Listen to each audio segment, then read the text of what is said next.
Hello, hello, YouTube. What is up, everybody?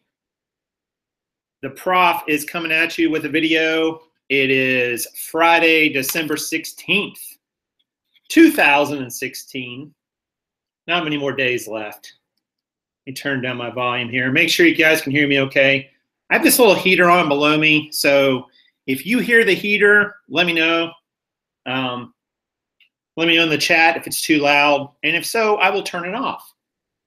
But other than that, we are off and running here on the YouTube, WeTube, iTube, TheyTube, we all tube.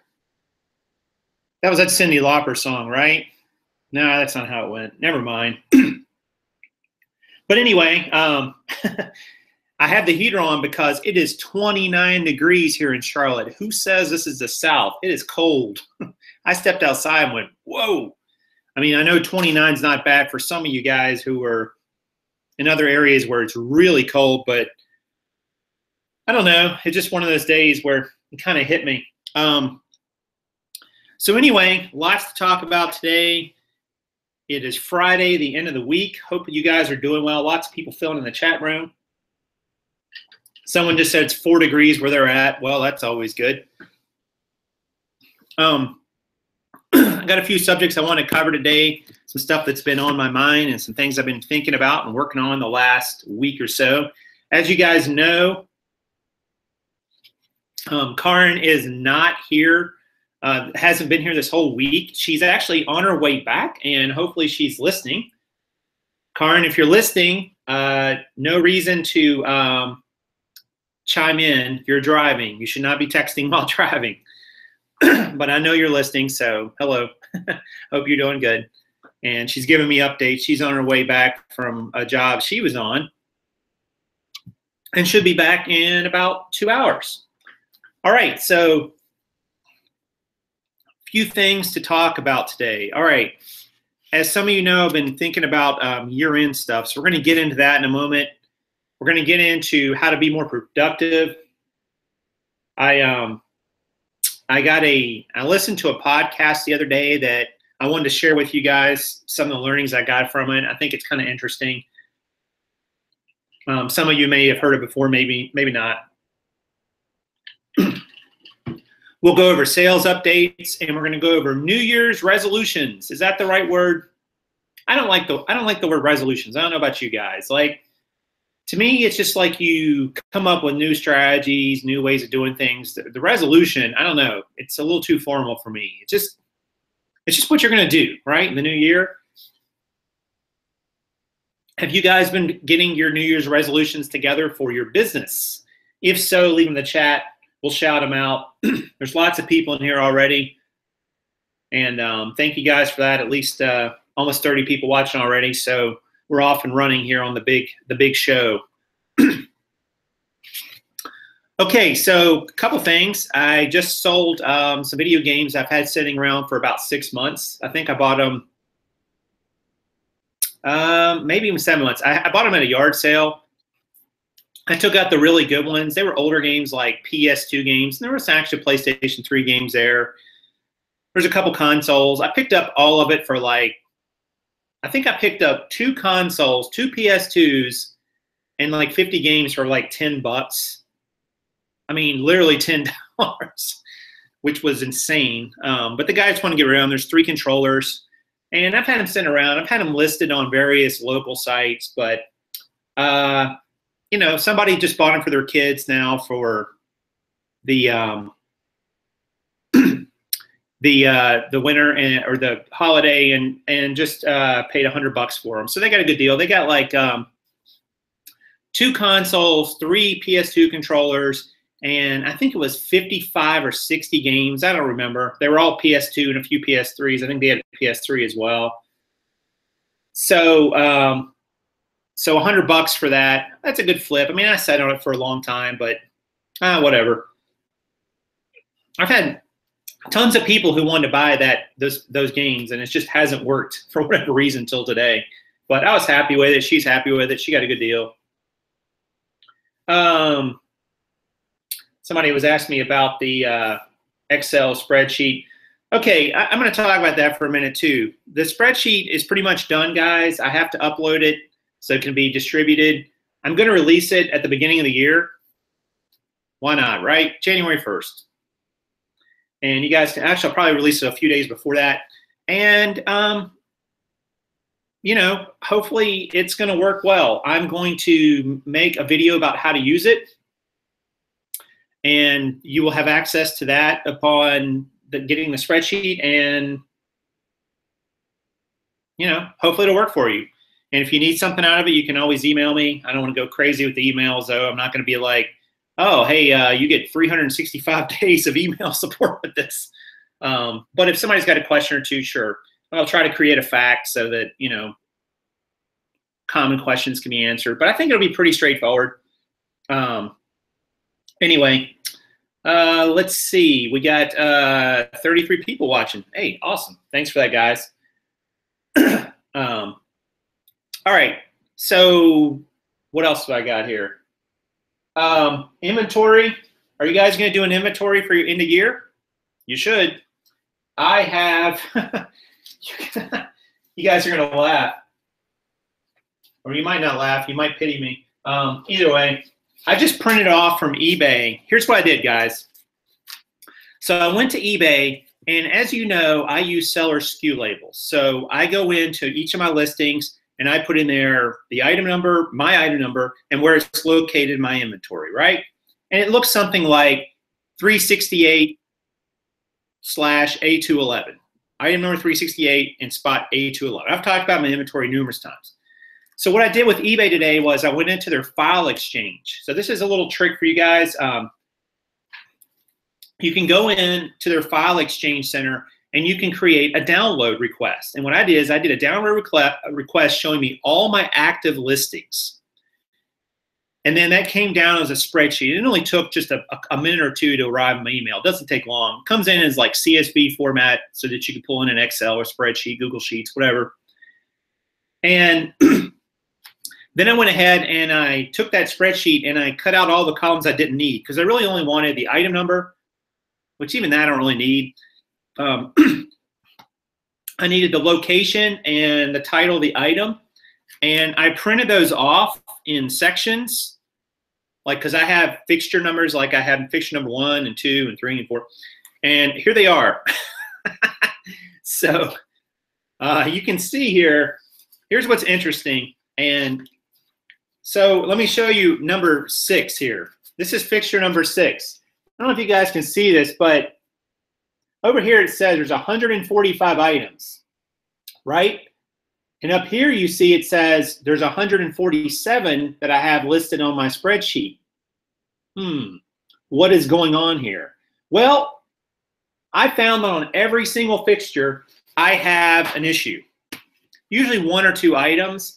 And it's usually consistent. I have more items showing in my spreadsheet as being still here versus what eBay is showing that I sold or that I have.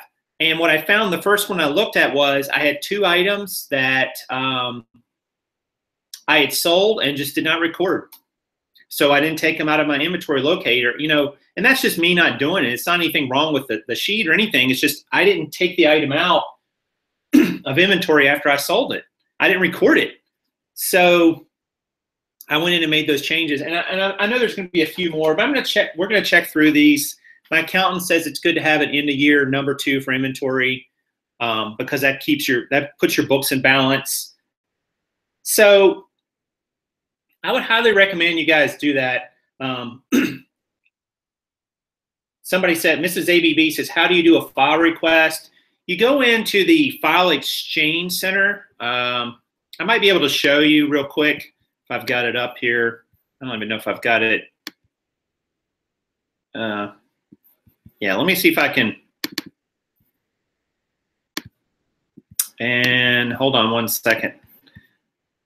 Try to pull that up for somebody. You go into the file exchange center and I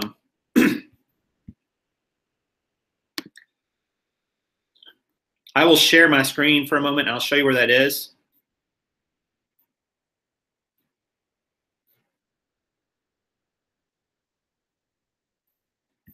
So somebody was asking where this is exactly. So basically what you do is you go into eBay and you scroll down in your seller hub.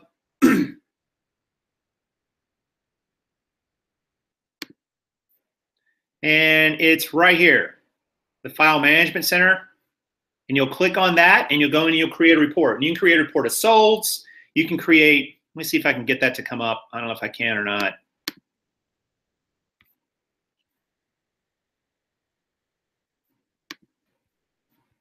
My internet's a little glitchy today for some reason. What in the world? All right, anyway.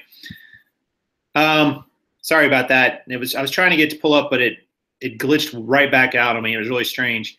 But basically go into your file exchange center and you pull that up and you create whatever report you want. Sold, active, archived, all kinds of things. And that way you you can go in and pull off your inventory if you want, which I did. And like I said, guys, I'm noticing already that I have issues in my inventory. I have items that I didn't account for, and who knows what else I've got there. That's basically it. So file exchange is great. And the reports do not take long to pull down.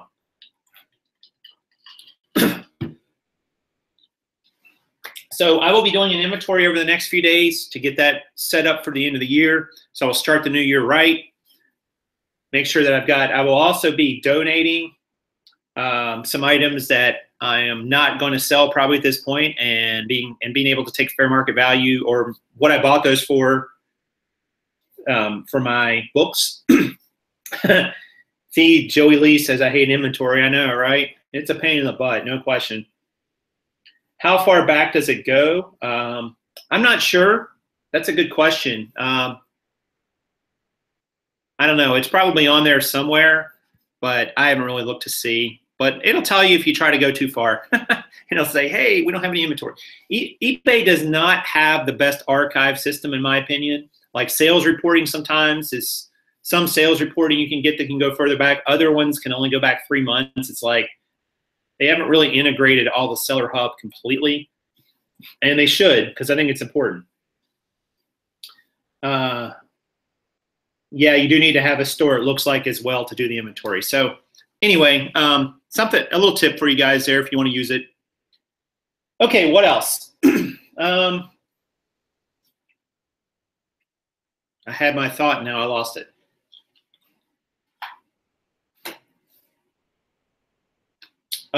Yeah, so I will also be donating items back in the next few days, as I mentioned, that I'm not going to sell at this point. They're whatever. And I will be recording that for my accountant. I've got some forms I've been filling out for him, some finalization of everything. Pretty excited about all that. And he's been awesome so far, guys. I mean, every question I've asked him, he's answered, and he's usually answered it like within an hour. You know, I mean, you can't ask really for better service than that. And I mean, I've agreed to set up all this, you know, and paying him and so on, but I haven't actually started paying him yet. That'll start on January 1st. So he's been awesome so far. So I think I've made a good choice with him. And as I mentioned, I will try to get him on a show if it works out down the road. You guys will be able to use him. Tiff says she uses File Exchange for her sales tax zone. Yeah, you can use that. You can also use TaxJar, Tiff, especially if you're going multi-channel or multi-platform. TaxJar works pretty well. Keeps track of it all, shows you how to break it out. Is your accountant going to see the light and just go full-time on eBay? Probably not. Yeah, and you got to find the right CPA. Yeah, that's a great point, Lauren, but I would just say at some point you have to take a leap of faith with someone, meet with them, and if they seem good, go with them. You don't get locked in forever, and if it doesn't work out, you can always change and go to somebody else. So that's what I'm doing. How to set up a shipping manifest when you have 10 packages to drop off. I don't, Joey Lee. I just drop them off and they scan them whenever they scan them. I don't have a shipping manifest. I don't make them scan right at the moment. I just drop them off and they scan them when they get to them. And my post office is pretty good about it. And if your post office isn't, then maybe go to a different post office. You know, different branches are going to be better at that than others. If you're having issues getting things scanned in time to meet your windows.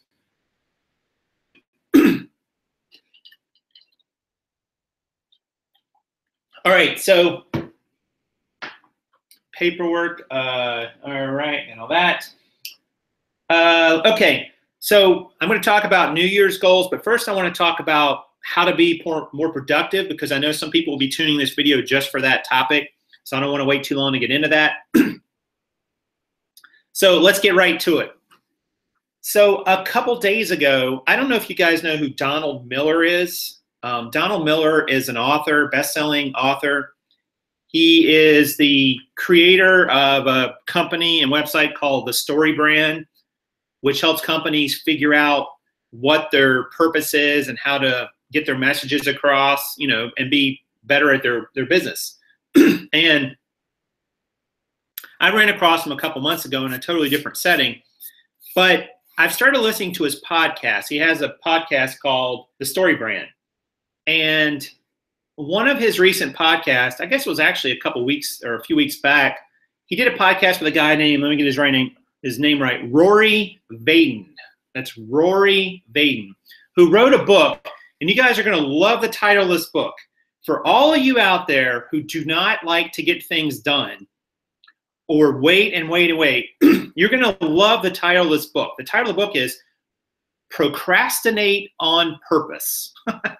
What a great title for a book, right? Procrastinate on Purpose.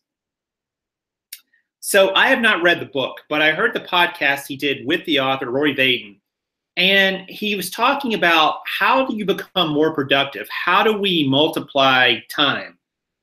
And it was interesting, guys, because one of the things he said right off the bat that struck me was lots of people talk about how to manage your time management. And this guy says there is no such thing as time management. Time just exists and it moves forward whether you do whatever or not. It doesn't matter. But what he did say was, you don't manage your time, you manage yourself. And I thought that was a key takeaway. And so it got me interested to hear more about this guy's ideas. And he's borrowing on ideas that have been around for a while.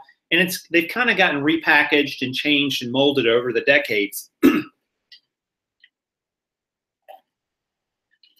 Basically, he talks about in this that when you multiply time, you've really got to reassess how you think about what you do and what you do with it.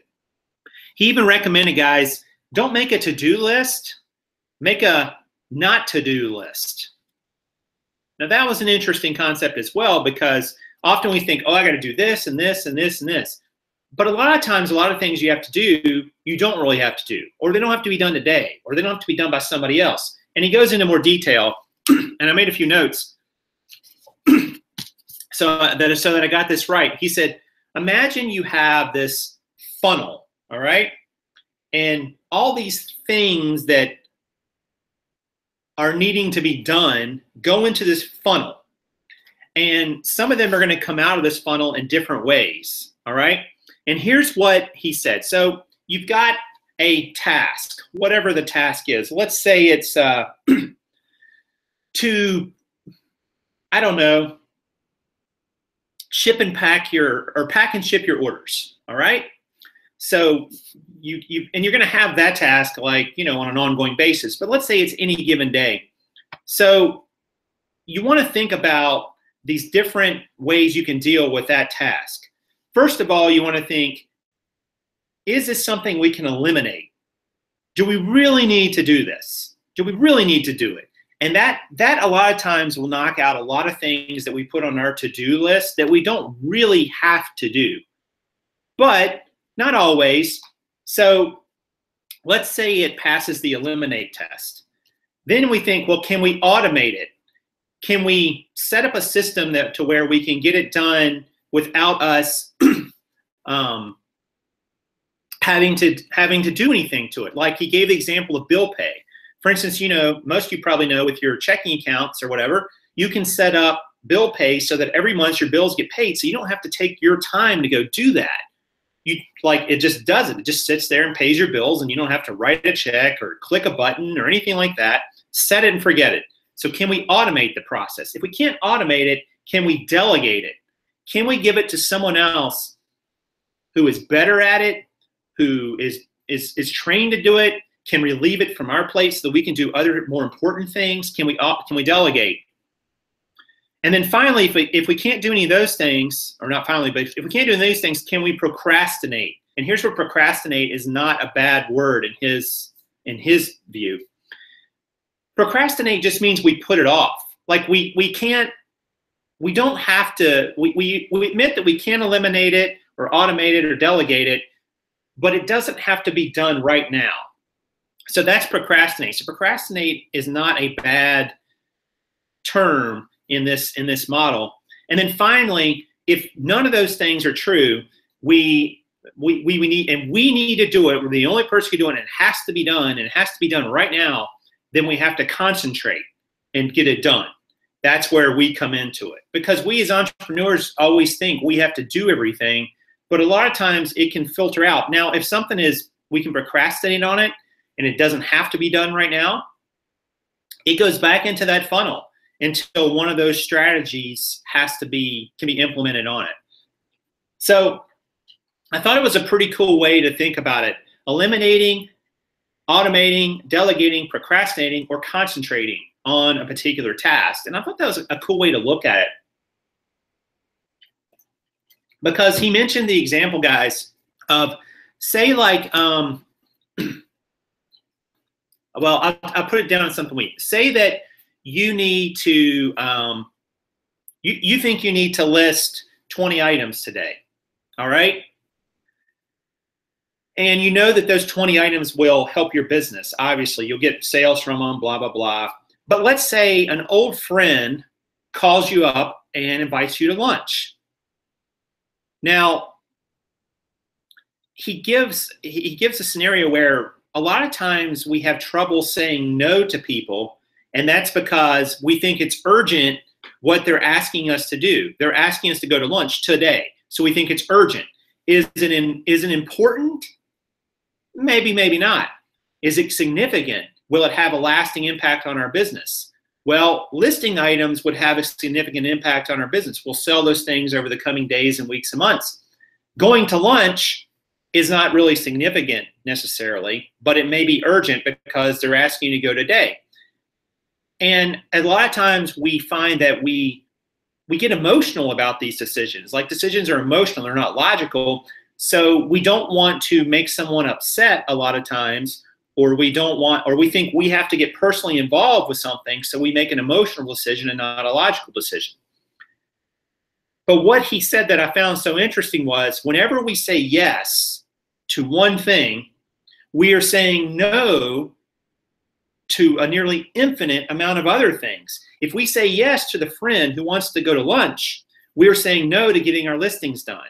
We are saying no to meeting with our accountant. We are saying no to researching something new to sourcing. We are saying no to going sourcing. We're saying no to all these other things. So once you realize that, you have to learn to say no, I guess was the big point. You have to learn to say no, because something can be urgent and it can even be important, but it may not be significant. It may not have a long-lasting impact if we do it or don't do it.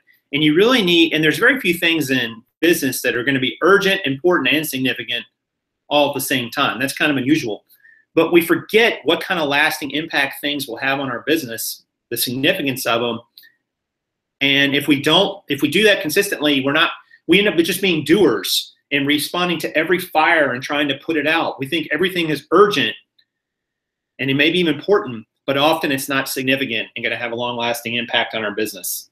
So I thought it was a great podcast. It wasn't very long. It was only about 20 minutes. So if you haven't heard of Donald Miller, look him up. He and his podcast, it's free, guys. And I don't get anything from it, so I don't have no skin in the game here. But Donald Miller is awesome, and he has a lot of great. He has just a great perspective on lots of subjects, and he always has great guests. So check it out. Anyway, that was really an eye-opening talk for me. So I think if you use those, if you think about, when something comes up on your plate, can you eliminate it, automate it, delegate it, procrastinate on it, or concentrate on it? I think you'll find you'll become more productive, and you'll be able to multiply your time, as he talks about in this particular book, without getting bogged down in the minutia of every day.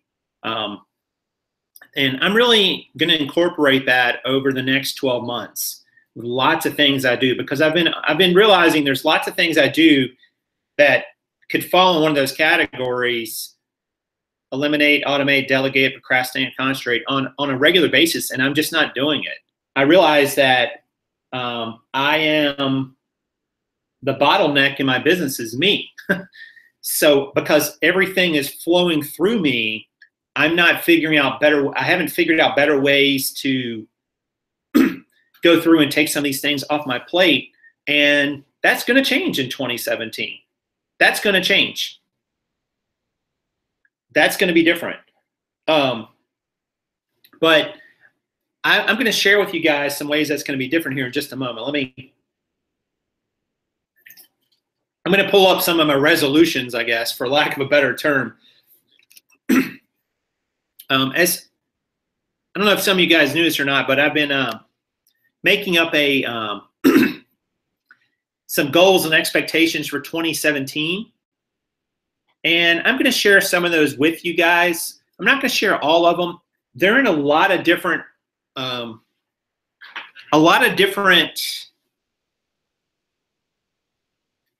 areas of my life, emotional, financial, business, relationships, all these things. And I've never really done this before going into a new year, but I'm doing it this year. And because I'm making some changes, I realize that I need to elevate my game in a lot of different ways. And, so hopefully, I don't know. I mean, hopefully you guys will get something out of this too. Maybe it'll be inspiring for you to go in and do something.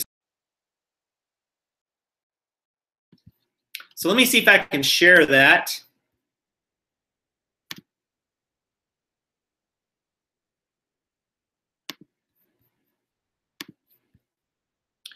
All right, so this is my eBay business goals for 2017. Now, this is just 2017. So I started out, guys, with an objective, which you can see right here, to create systems, improve processes, and utilize personnel to grow eBay business with a focus on removing myself as the bottleneck. There it is, black and white. Accountability. So then I came up with some tactics to do those things. So I realized I need to streamline the photo process. It's not streamlined right now. It's pretty good, but it's not as good as it could be. But I am definitely going to partner with Karin to figure out better ways to shoot photos, get that process done, get them uploaded, all those things. That is just an area where I feel like it definitely have some productivity that we can improve the productivity. Hire and train 2 assistants for listings and photos. I'm going to be talking to my accountant about this a little bit, but I'm very curious about going the VA route. I've been reading a lot of stuff about getting a virtual assistant. There are some VAs and so on that specialize in eBay listings. There are some potential potential issues with that, depending on if you go overseas or not. You can get a cheaper help, but there can be a language barrier, and the lack of immediacy sometimes can be an issue. But that's what I'm going to explore first, probably, is overseas. It looks like in the Philippines, there's a lot of great ones. So I'm going to do that, because listings and photos, guys, I mean, don't take this the wrong way for all of you out there that are doing this, but listing items and taking photographs of items are probably 2 of the most non-business owner things you could be doing. And yet, we feel like we have to do them. That's just silly. One of the things that the guy in the podcast I was telling you about talked about was the 30X rule. And he said, take something that you're doing and explain it to someone else, train them on it, and be willing to spend 30 times as much time training them on it and explain to them as it takes you to do it. The reason is because in the long run, even though you're spending 30 times as much time to explain it to them as it would take you to do the one thing, in the long run, you're freeing yourself up from all this minutia. And listings and photos, guys, I hate to tell you this, are minutia. Are they important? Yes. Are they necessary? Yes. Do they have significance? No, they do not. They do not meet the significance test. They are not what it's going to grow your business. They're the equivalent of having someone, you manufacture an item and you need someone to pack the item in a box before you distribute it to your customer. I mean, that's the equivalency. I mean, it's no different than part of the assembly line. So somebody said, I don't want to give up control. My 2 cents, I understand that, but let me just say this to you. Control, first of all, is an illusion. But right now, your business, if you're spending so much time listing and photographing, it's controlling you. You're not controlling it. That's for sure. And that's the way it is for a lot of business owners, especially with eBay. It ends up controlling you because you just spend so much time doing things that other people could do. And it's so hard to grow when you're spending all that time on it as well. And I see that so much. Expand my inventory storage. We're going to expand into our other room. That's going to be necessary. And I'm going to continue to source higher ROI clothing, suits, shirts, etc., because that will impact the bottom line. Expected outcomes, listing capacity expands to 800 per month. Karn and I talked about this. Guys, I just don't know that we could do it. I don't know we could get up on this listing goal that we have. There's just no way. I mean, we just cannot photograph, list, and source enough things, the two of us. It is just not possible to do it with our given limitations without help. Total listings of 2,500 by the year. These are expected outcomes, by the way, right? These are not goals. These are outcomes that I expect. To get my listing total of 2,500 by the year, that's, a pretty high total.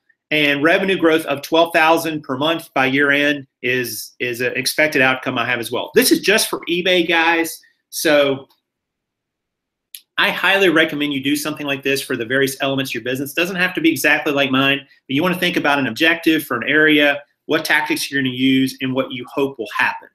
And then you can course correct as you go through. Like if you see that, sourcing higher ROI clothing in suits, for instance, is difficult, then, maybe that's difficult in your area. Maybe there's just not a lot of supply, so you may have to pivot. I mean, there's always course correction. It's not like you have to, stick to this no matter what. But I think it's a good exercise to do. There's a couple questions in here. I'm going to stop sharing for a moment and come back to these.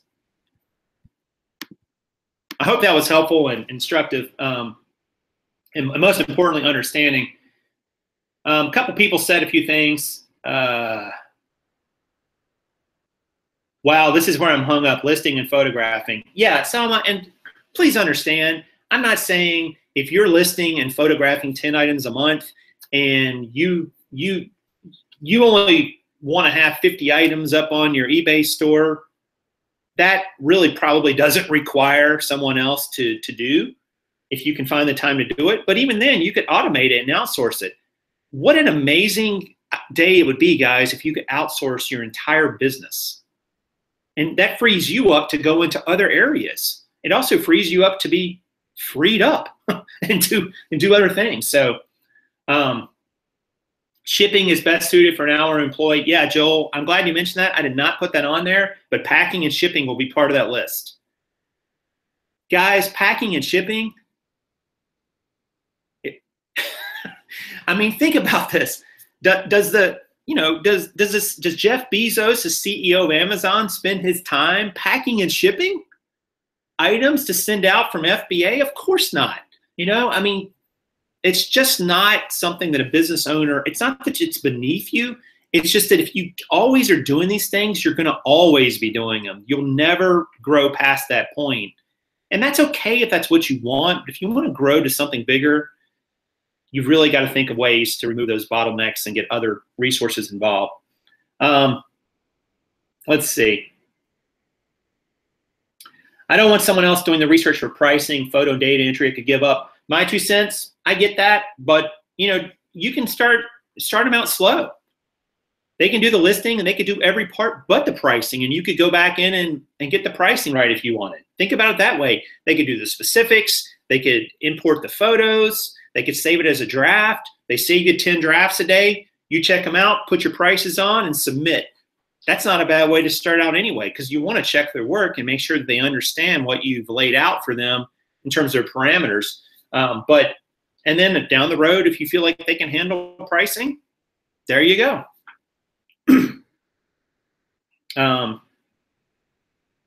Let's see, what else do we got here? Tiff says, I have an employee, she does my listings, I take measurements and have everything tagged with price, shipping, cost, and listing title. That's awesome, Tiff. I mean, you've done the things that you feel like are most important for the listing that you're not willing at this point to give up in control, but maybe down the road you will. Maybe you will give those things up as well if someone proves himself capable.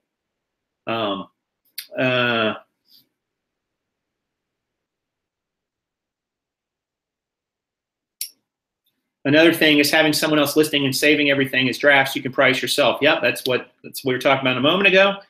Would you ever pay someone to source for you? That's a great question, Mrs. ABB, but sure. Why not? What's really preventing someone from sourcing for you? It's just, guys, it's just training. It's just training. If you train someone and they're capable and you oversee their work and you course correct as they do stuff, then they should be able to go out and execute your strategy. So yeah, if you want to hire somebody to source, absolutely, why not? I don't see anything wrong with that. Karin, when she first started, didn't know anything about, sourcing jeans really. And over the course of probably, I don't know, maybe a month or two, she learned 95% of everything she needed, probably within 2 months. And that was doing it very part-time-ish and very sporadically, and yeah, she's a smart cookie and definitely can catch on to things like that very quickly and run with it. But there's plenty of great employees out there, guys, that you can bring in to your business if need be. It could be someone, if you don't want to go the stranger route, consider a family member, a friend, somebody maybe wants part-time work. There's ways to do it, guys. If you want to grow beyond your bottleneck, you're going to have help. And that's what I see that is so clear now. There's just no way you can get but so large. If you're selling a lot of one-off SKUs like most clothing resellers do, like me, there's no way you can grow but so large on your own. At some point you have to have help. So that's all it is. Let's see, what else? I want to have someone to do part of listing, over the rest and list it. Yep, there we go. What should the ratio, Wicked Picker has a question, what should the ratio of watching resellers to creating listings be? I'm not sure what you're asking there, Wicked Picker. Like watching people on YouTube. People talk about that sometimes. Here's the thing, guys. I'm going to say this. I get this, and somebody made a comment on a video just the other day, and they were talking about, making videos versus sourcing or versus listing, so on. Look, this is all part of the process. I learned things by making a video. I learned things by watching other people and listening to other people. I learned things by reading.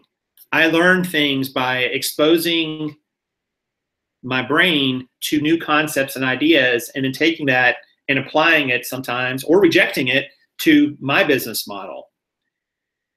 If you want to be a doer, I'm going to say it like this, because this is a topic that kind of gets me a little fired up. If you want to be a doer only, and you want to sit there and grind out 100 listings every day, I know how to do it. I know it can be done. If you want to do that, knock yourself out. If you want to put in 75, 80 hours a week doing that, knock yourself out. But man, there's something better. I mean, you don't have to just be a machine at this. You can do it that way, but eventually you're still going to hit a limit.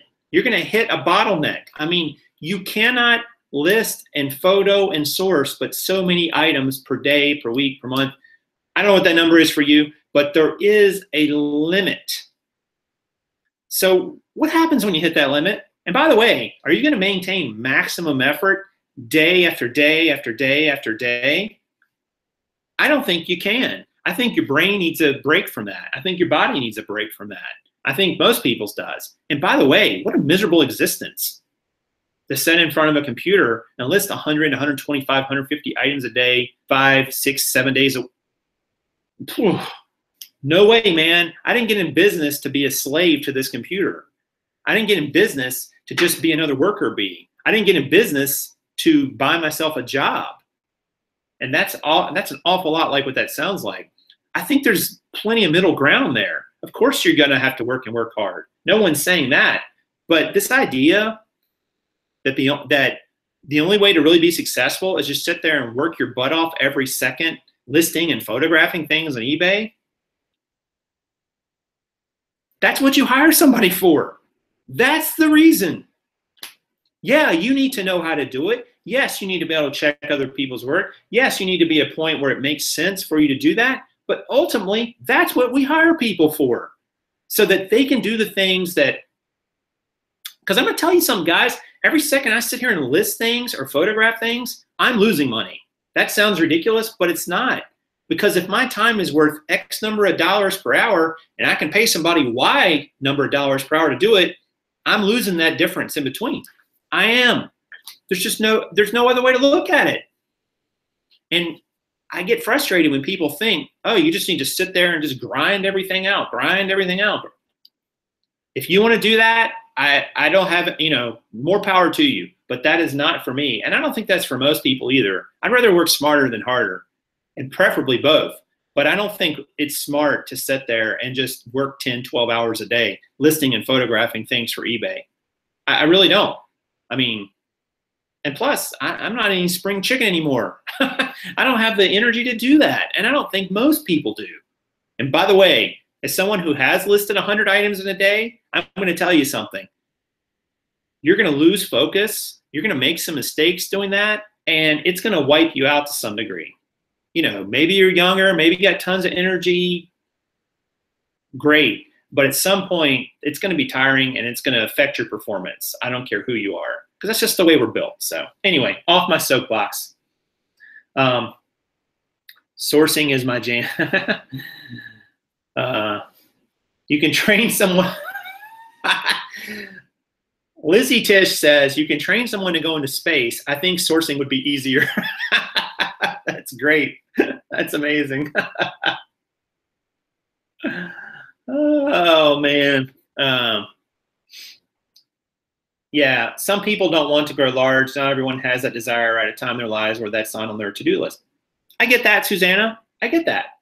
All I'm saying is if you want to grow your eBay business, at some point you're going to hit a bottleneck of time, energy, resources that you have. And that's when you need to consider bringing in other resources. Automating, delegating, eliminating, procrastinating, or concentrating. So there's the 5 things, getting back to that. Henry asked if the 5,000 jeans for 2016. Well, that was never by the end of the year, Henry. It was always a 1-year goal at best, which would be in July of next year. So, and no, it's not necessarily going to be all jeans at this point. And it isn't right now. It's not.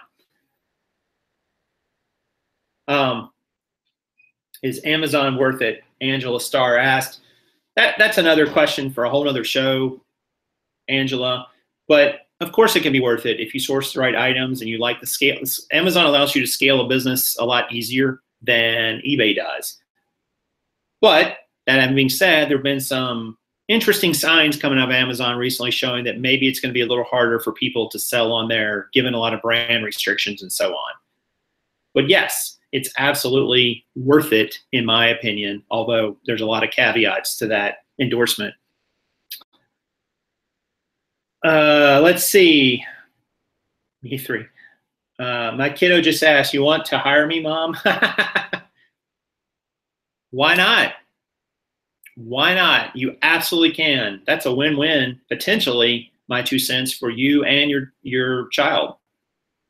You know, they get to learn what it's like to work, to earn some money. You get to take some of that, you know, take some of those bottlenecks off of your plate, and you can focus on the bigger picture. Prof, that's why I want to get help to grow and have more time with family. Exactly, Camila. I mean,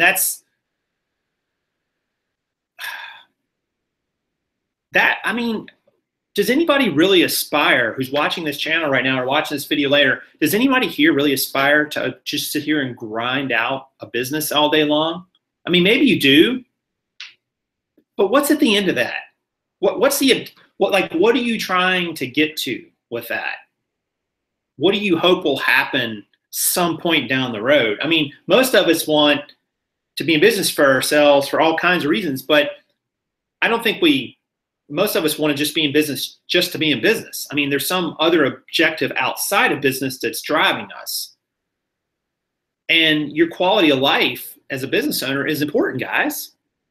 It's important. It's important because if your business can be doing well, but if you're not doing well, eventually it's going to impact your personal relationships. It's going to impact your family. It's going to impact your performance in the business. Maybe if you do have employees, I mean, you've got to have some balance there. When it's out of balance is when we tend to get stressed, and when we put too much time and focus on one thing at the exclusion of all other things is when we tend to fail. Maybe not immediately, but it does. So you got to have some reason for doing this outside of just being a business for yourself. What's your inventory system for setup? True Fair, I have a couple inventory videos on the channel. So if you looked in the how-to section of this channel, you should be able to find those. So check those out and see if it makes sense.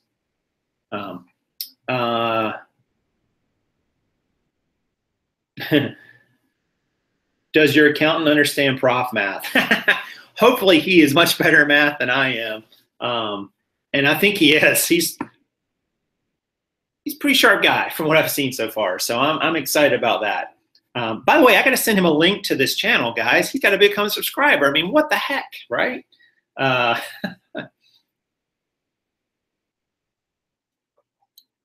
Henry says he's selling incense sticks. I didn't know that, Henry. I didn't know that's what you sold, and it sold $25.70. Nice. That's a heck of a lot of incense sticks. Good job, Henry. Sadie had to cut back on YouTube. Well, that's just wonderful. No, good to see you, Miss Shady. Haven't seen you for a while, so hopefully your business is going well if you had to cut back, or everything else is going well too. And you know, that kind of brings up a point. If you're spending so much time on business or some other area of your life, you know, something else has to suffer. Like time's the only commodity, right? That we really can decide what we use it for. We can't get any more or less of it, but we can decide what we use it for. So for me, you know, going back to the podcast topic, because the guy said, how do we multiply our time? How do people multiply time do it? Well, they do it by bringing in resources, whether it's through automation or delegation, elimination of certain subjects and so on. And that's what they use. That's how they multiply their time, because now they figured out a system for dealing with that. And now they can take the time they were using to do that to do something else that's more important, has more significance. There's that word again, significance. How long will something you do have an impact on your business? And I think that's critical. That's a critical, you know, if you hire someone, let's say you hire someone to do your listings for you, not your photos, just your listings. For them to do one listing is not going to have that much significance to your business, right? You sell it, you make money on it, whatever. But if they're doing listing every day, and they've taken that off of your plate or taken some percentage of it off of your plate, that's going to have a significant impact on your business in two ways. One, it's going to potentially, assuming you are going to end up doing more listing, let's say you're listing 10 items a day and you hire a VA to list 10 items a day. So you've doubled your listing output with no more time on your part in exchange for some money that you're going to pay to this VA. But you've increased your sales volume because you're going to have more listings up. You're going to make some more sales on the long run. That's going to have a significance over a long period of time. Every day, that person is going to list another 10 items. That's another 3,650 items a year that you can get listed that you couldn't before. And you don't have to spend more time on it. Now, let's suppose you hire 2 VAs, or you have that VA do twice as much, whichever. Now they're doing 20 listings a day, same number of listings, you're paying more money, but you're getting an addition. Now you're getting 7,000 more listings per month up, and you're not having to do any of it, or per year, excuse me, and you're not having to do it. What kind of significance is that going to have for your business? Because 2 things have happened. 1, you're getting more listings up, which is going to have a significance on your bottom line. And 2, you've now freed up the time that you were using to do 10 listings a day to do other things that can impact your business. Or you can do other things that impact your life, that impact your family or your friends, your relationships. And those things are important, as we mentioned. That's what multiplying your time looks like, guys.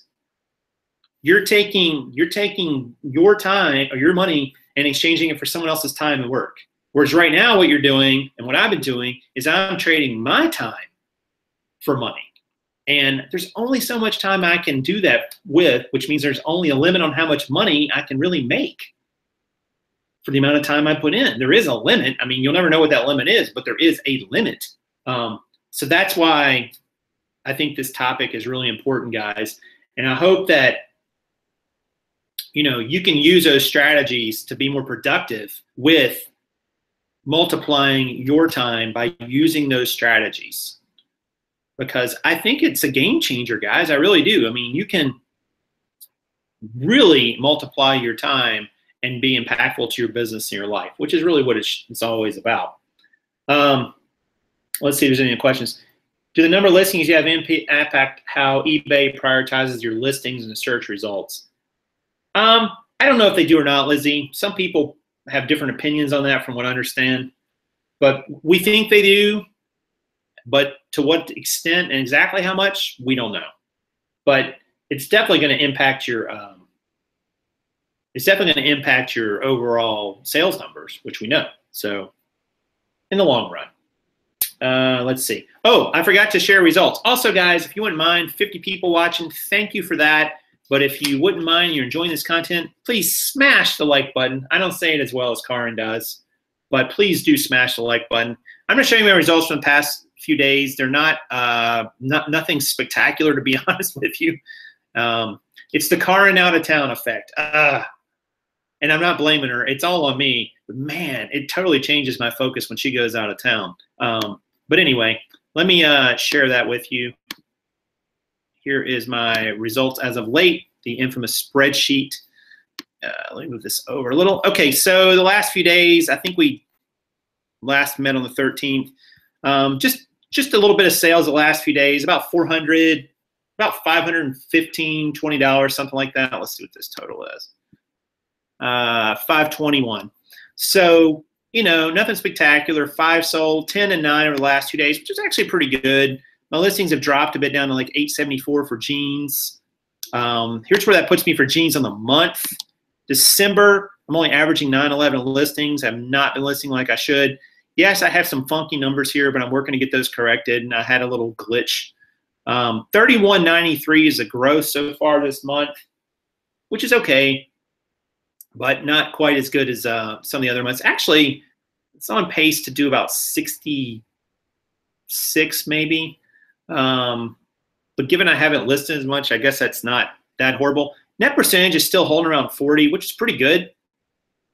Net per jean has dropped a little because I've been running a sale this whole month, guys. I've been running a sale the entire month of December, and it's definitely hurt my net per jean. Also, one other thing I wanted to share with you guys, I I am thinking about upping my, let me go back to non-sharing. I'm thinking about upping my padded or flat shipping rate to $7 from $6.50. I think the rates may be going up in January anyway, but maybe not for padded flat rates. I'm not sure. But I'm thinking about upping that amount just to cover a little bit more of the tax liability and so on. Anyway, and it'll give me a nice little extra boost, about, you know, an extra 50 cents per item. If you sell 200 items, 300 items a month, it's an extra 100 to 150 bucks in profit. And I don't think it'll hurt my sales really too much one way or the other. But we'll see. I haven't decided on that 100%. So we'll see if I do that. Let's see if I got anything else I had. There was some other subject, and now I can't remember it. It's so frustrating. I had so many things to put in the show today, and this is the way it works. I end up not. Oh, the 100 listings. Oh, thanks, Wicked Picker. Still at 43. It was funny because today was the 1 month date from the 100 listings we did back in November.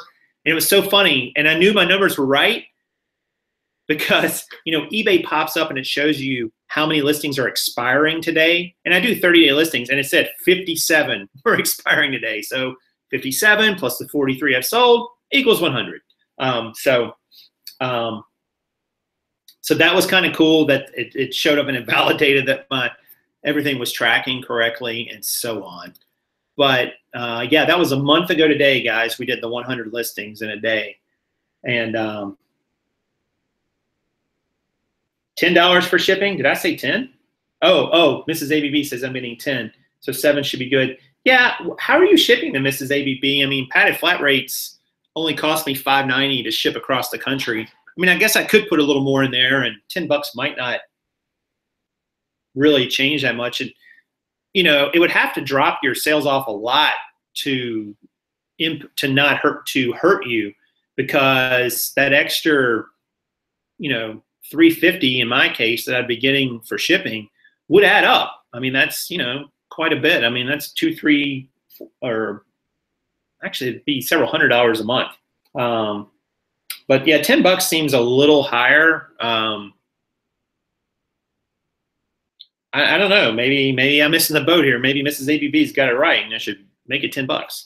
But Camila does calculated shipping. Yeah, I get that, Camila. But padded flat rates, when you're selling a lot of the same item like I am, they just make it so easy. I can order them 100 at a time. Speaking of which, I need to order some more. By the way, you guys see behind me the board. I will definitely be doing more videos with that board. I did my first one the other day, and I'll be using that to make graphical, you know, visual representations of things. So I'm kind of excited about that. I think that's kind of cool. Just gives a different element, just me sitting here talking. And maybe we'll even do some of the shows that way too, which would be kind of cool. I could set up the Mac right there on that black shelf. So hard to figure out where to point your finger when everything's backwards. I always have the buyer pay shipping. Yeah. Mrs. ABB does the shipping different way, especially big men's. The shipping is cheaper if you're top rated, which I am. Oh, somebody mentioned this the other day. I did get that defect removed, but it has not been removed from my Seller Hub. It's still showing up. But I think there's a glitch with the Seller Hub for that part of it.